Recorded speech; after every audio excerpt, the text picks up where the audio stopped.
हाबाफारि लादों? नायगाव दखरा एबसुआ सिगांनि बोसोरफोराव फालिबोनाय बादिनो देग्लायबो दखरानि सिङावनो थानाय बाक्सामारा गामियाव 90 खेब रंजालि बैसागु फोरबो फालिदों जोङो बेयावहाय दखरानि सिङाव थानाय मोनफ्रोमबो गामिनिफ्राय जोङो मोसाखावरि हान्जा बिहरो। बेवहाय जोङो गेलेनाय बादायलायनायबो लादों आरो बे सोलिगासिनो।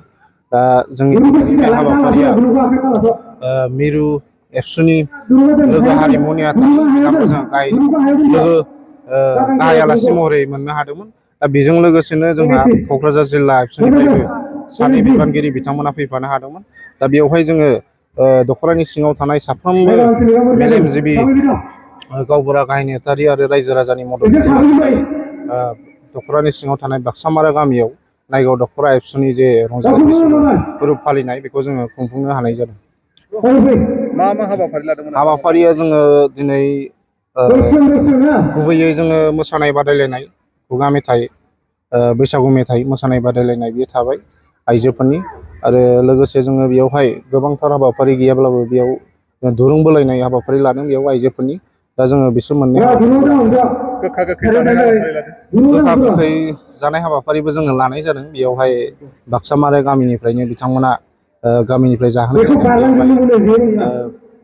बिभिन्न' रोखोमनि मैगं गोखा गोखै बेयावहाय होनाय जादों आरो बेदर, अमा बेदर, दाउ बेदर बेफोरखौबो जोङो खालामनाय जादों। नायगाव दखरानि सिङाव मोनबेसे गामि दं? नायगाव दखरानि सिङाव जोंनियाव ओरैनो 13था गामि दं। दा जोंनि गेजेराव नायगाव दखराजों नांजाबनाय जायनाखि क'क्राझार जिल्लायाव गोग्लैयो, धुबुरि जिल्लायाव गोग्लैयो सैबारि गामि होनो, बेयाव बर' बस्ति, बेयावहाय माखासे बर' न'खरफोर दं। जों बिथांमोनखौबो हांख्रायहरदों। बिथांमोनजों जोङो सरजाबनानै जोङो नायगाव दखरानि सिङाव दा 14था गामि बेखौ जों लानाय जायो आरो। रायजो राजाफोरनि बाहागो लानायखौ माबायदि मोनो बैसागु रंजानायाव? नायगाव दखरानि सिङाव रायजो राजाफोरा सिगांनिफ्रायनो मैखोमै बाहागो लाबोयो। बिथांमोना जों जेब्लानाखि दखरा आफादाहाय रंजालि बैसागु फोरबो फालिनायखौ खुंजेनो बे समनिफ्रायनो बिथांमोना मैखोमै बाहागो लाबोदों। जों जेब्लानाखि हांख्रायो बिथांमोना मोसानाय जगार खालामो।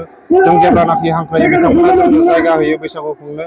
दा बिथांमोननि बाहागो लानायखौ जोङो नायगाव दखरा एबसु हिसाबै बेखौनो बुंनांगोन जे बिथांमोना जोंनि नायगाव दखरा एबसुनि हांख्रायनायाव मालाबाबो बादा होआ, हेंथा होआ।